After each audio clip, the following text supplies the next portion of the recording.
Good morning children, how are you all? I know you all are well at home. मैं अनीता घोष आज आप लोगों का लेसन नंबर 10 एक दिन की बादशाहत का दूसरा भाग का रीडिंग करवा रही हूँ।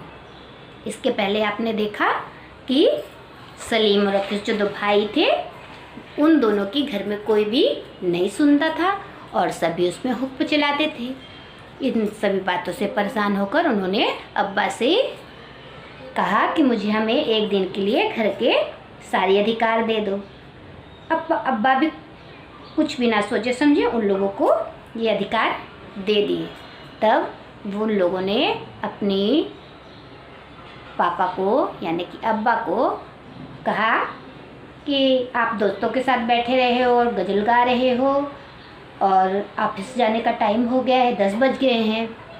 अपनी मम्मी को भी परेशान किया कि जाके गुसल खाने में जाके दांत साफ करो क्योंकि आपके दांत गंदे हो गए हैं। जब उन्होंने अब्बा से ऐसा कहा तो अब्बा ने जो कि गज़ल गा रहे थे चिल्लाने लगे।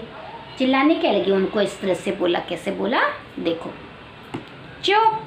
अब्बा डांटते डांटते रुक गए। बेबसी से गज़ल की अधूरी पंक्ति दांतों में दबाए पाँव पटकते आरिफ के साथ हो लिए। रजिया जरा मुझे 5 रुपए तो देना। अब्बा दफ्तर जाने को तैयार होकर बोले।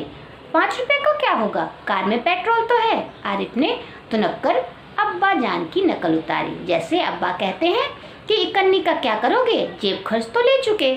मतलब जो अब्बा बच्चों को बोलते थे वही बच्चे उनको दोहरा रहे थे। थोड़ी देर बाद खानसामा आया। बेगम साहब आज क्या पकेगा? आलू गोश्त कबाब, मिर्ची का सालन।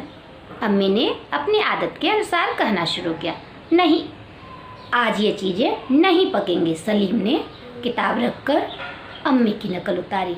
आज गुलाब जामुन, गाजर का हलवा और मीठे चावल पकाओ।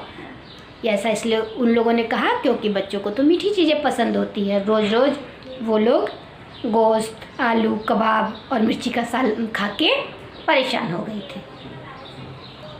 इसलिए वो लोग खानसामे को मीठी चीज़ें बनाने को बोल रहे थे। लेकिन मिठाइयों से रोटी कैसे खाई जाएगी? अम्मी किसी तरह सब्र न कर सकी। अम्मी ने कहा कि मिठाइयों के साथ रोटी कैसे खाएंगे, जैसे हम रोज़ सिर्फ मिर्चों के सालन से खाते हैं। दोनों ने एक साथ कहा।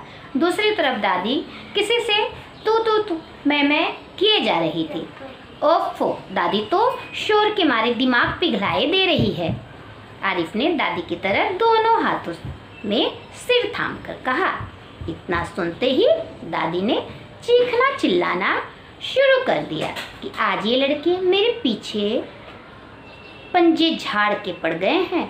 मगर अब्बा के समझाने पर खून का घूंट पीकर रह गई। क्यों रह गई दादी खून का घूंट पीकर? क्योंकि अब्बा ने उन्हें एक दिन के लिए घर की सारी बातों पर अपना हुक्म चलाने के लिए इजाज़त दे दी थी। अभी दूसरे पार्ट में क्या हो रहा है, कॉलेज का वक्त हो गया था। तो कॉलेज का वक्त हो गया तो भाईजान अपने सफ़ेद कमीज को आरिफ सलीम से बचाते दालान में आए। अम्मी शाम को मैं देर से आऊँगा, दोस्तों के साथ फिल्म देखने जाना है।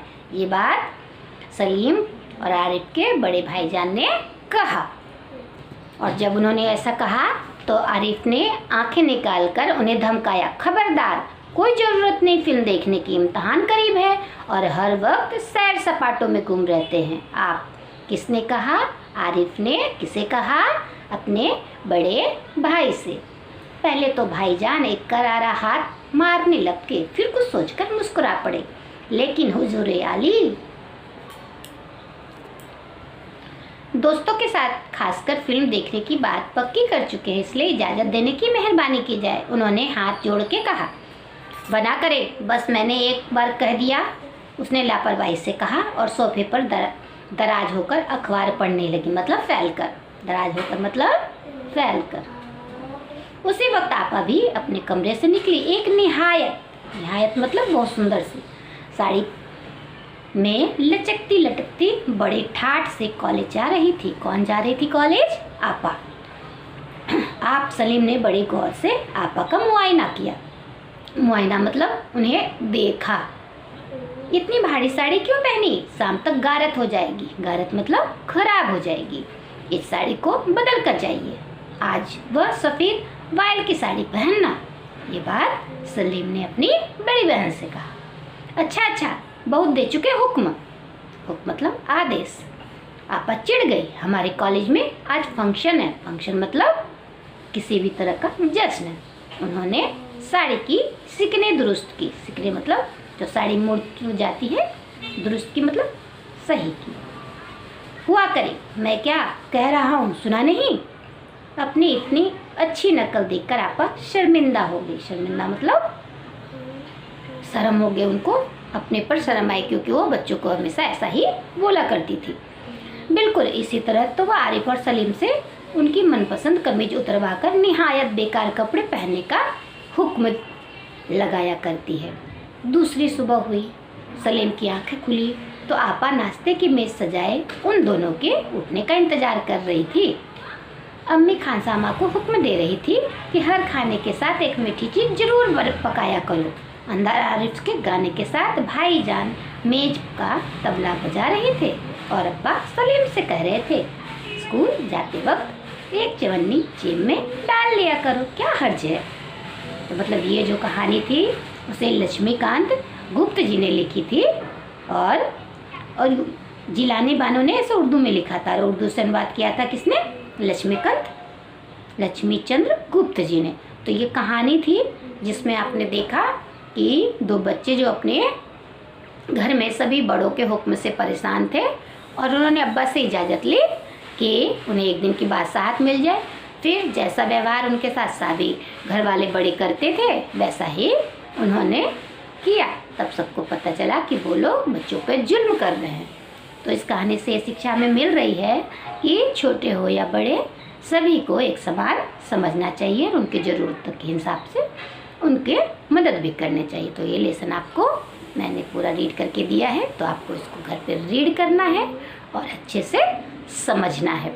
नेक्स्ट डे मैं इसका हार्ड वर्ड्स और एक्सप्लेनेशन वीडियो सेंड करूँगी। तो घर में रहिए, सुरक्षित रहिए और ऑनलाइन क्लास करते रहिए। और इस बार जब मैं आपको नोटबुक में लिखने दूंगी तो जिस दिन भी मैं कठिन शब्द या शब्दार्थ भेजूंगी उस दिन आप अपने इंडेक्स में डेट जरूर लिखेंगे और लाइन के ऊपर लेसन लिखेंगे और लाइन के नीचे लेसन का नेम और साथ में इस कहानी के लेखक या लेखिका का नाम।